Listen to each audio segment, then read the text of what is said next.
Este es el estudio del Antiguo Testamento. Estamos en el capítulo 8, en el que estamos estudiando acerca de las apelaciones de la humanidad a Dios. Estamos estudiando el libro de Job y el libro de Salmos. En esta ocasión voy a resumir la lección 8.3, Salmos, hablando acerca o enfocándonos más bien en las categorías de los salmos. Ya hablamos un poquito en la lección anterior acerca de salmos. En esta ocasión seguimos para hablar de las categorías de salmos. Algunos han sugerido que los salmos pueden clasificarse hasta en 13 categorías diferentes. Sin embargo, la mayoría de los eruditos conservadores actuales prefieren dividir los salmos en solo 7 categorías o 7 géneros. Género significa un grupo de textos similares en su modo, contenido, estructura o fraseología. Así que los 7 géneros de salmos son los siguientes. Hay salmos en la categoría de himnos, en la categoría de lamentos, en la categoría de salmos de acción de gracia, salmos de confianza, salmos de remembranza, salmos de sabiduría y el último, salmos de señorío. Arnold y Bayer sugirieron una lista similar. La lista de ellos fue himnos, salmos penitenciales, salmos de sabiduría, salmos reales, salmos mesiánicos, salmos imprecatorios y salmos de lamento. Para los propósitos del estudio de esta lección vamos a estar utilizando nosotros la categoría primera que les mencioné. Esa categoría se le atribuye a Longman y Brueggemann. Así que empecemos con eso, y esta lección pues nada más se va a basar en esas categorías. La primera categoría es la categoría de los himnos. Los himnos se reconocen por su exuberante alabanza al Señor. El salmista toca su instrumento sin atenuar su regocijo por la bondad de Dios.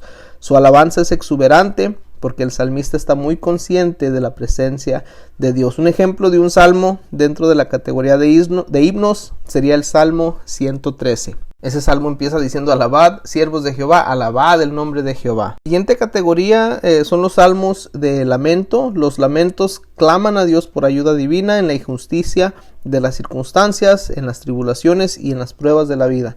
El lamento expresa con frecuencia los verdaderos sentimientos del creyente cuando Dios parece no estar en parte alguna o cuando Dios mismo parece ser injusto. A veces la persona aún le pide a Dios que destruya a sus enemigos. Los salmos contienen 3 tipos de quejas. Existe la primera, que es el salmista puede estar preocupado por sus propios pensamientos y acciones. También puede quejarse de las acciones de otros en su contra o de los enemigos. Y la tercera tipo de queja es que puede estar frustrado con Dios mismo. Un ejemplo de esta categoría sería el Salmo 137. Nos dice ese salmo: junto a los ríos de Babilonia, allí nos sentábamos y aún llorábamos, acordándonos de Sión, sobre los sauces en medio de ella colgábamos nuestras arpas, y los que nos habían llevado cautivos nos pedían que cantásemos. El versículo 4 dice: ¿cómo cantaremos cántico de Jehová en tierra de extraños? Si me olvidara de ti, oh Jerusalén, pierda mi diestra su destreza. La siguiente categoría son los salmos de acción de gracia. Estos son más que simples expresiones de gratitud a Dios, son de hecho la respuesta a una súplica contestada. El ejemplo de ello va a ser el Salmo 30. Este Salmo 30 vemos que David había sido librado de la muerte, y en acción de gracias pues él escribió este salmo. Decía: te glorificaré, oh Jehová, porque me has exaltado y no permitiste que mis enemigos se alegraran de mí. Tenemos también la categoría de los salmos de confianza. Estos expresan fe en la bondad y el poder de Dios.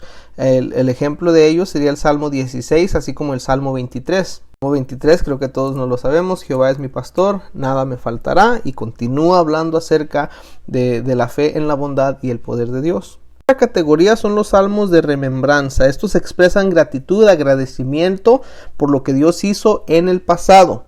Estos prestan especial atención a las grandes obras de redención del pasado, así como el Éxodo. El ejemplo de ello va a ser el Salmo 78. Salmo 78:5 dice: Él estableció testimonio en Jacob y puso ley en Israel, la cual mandó a nuestros padres que la notificasen a sus hijos, para que lo sepa la generación venidera y los hijos de los que nacerán, y los que se levantarán lo cuenten a sus hijos. Expresa gratitud por cosas que sucedieron en el pasado.